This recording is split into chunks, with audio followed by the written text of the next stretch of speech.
नमस्कार. कुणीकडे गेलता काय आज? आज जरा माकोबाईचा कार्यक्रम होता. आता हे ज्येष्ठ महिना लागला का, हा त्यामुळं सवासणीचे कार्यक्रम चालू असतात. हा त्यामुळं सवासणीला जावं लागतं. आपल्याला सांगितलं का त्या ठिकाणी गेल्याशिवाय जमत नसतंय. देवाच काम असतं या. हा. मग ढोल सोबत जावे आज.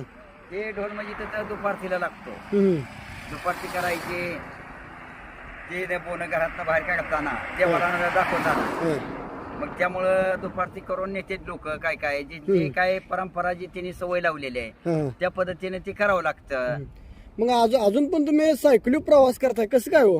अजून सायकलीवर म्हणजे आपल्याला सायकलीशिवाय करमतच नाही. हा. आपण सायकलीवर फिरतो म्हणून आपलं सगळं शरीर अजून धडा या. हम्म. माझ्या मागच्या गडी गुडघ्याला पट्ट लावून, कबरला पट्ट लावून, मानकुट्याला पट्ट लावून ती फिरते. त्यांना काम धंदा होत नाही. मी अजून बैलाची जी कामं करतो, शेतातली कामं करतो, सायकलीवर फिरतो. हा.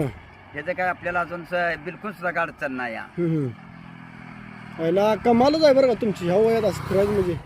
ह्या वयात म्हणजे कसं आहे, आता आपलं किती वय आहे खचून 60 वय आहे. हा. 60 वय लय झालं असं वाटतंय का. लोक 100 वर्षे राहत होती, हा. 110 वर्षे राहत होती. हम्म. मग हे आपलं लय अभाव आहे का. पहिला सरकारी कामगार आता काय कोण नसतील मला वाटतं. 60 वर्षाचं झालं का गडी घरातच बसत असतील. ते बरोबर अगदी की मणक्यानं बाद होते ती खुर्चीवर बसून बसून हम्म. सरकारी नोकरदार. आणि गाडीवर जी माणूस फिरतो त्याच्या शरीराची अजिबात हालचाल होत नसते. हम्म. जो माणूस सायकलीवर जी फिरतो किंवा शेतात मेहनत करतो, हम्म. बैलाच्या मागा असेल किंवा असं कुठल्याही शेरडा मेंढराच्या मागा असेल, हा.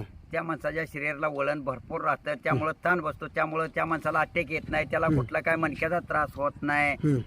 कुठली बीपी नाही, काही सुद्धा नाही. त्याला शुगरची गोळी सुद्धा नाही कशाची लागत. हम्म. असा या. हा, चालतंय. धन्यवाद आम्हाला माहिती दिल्याबद्दल. हो, धन्यवाद.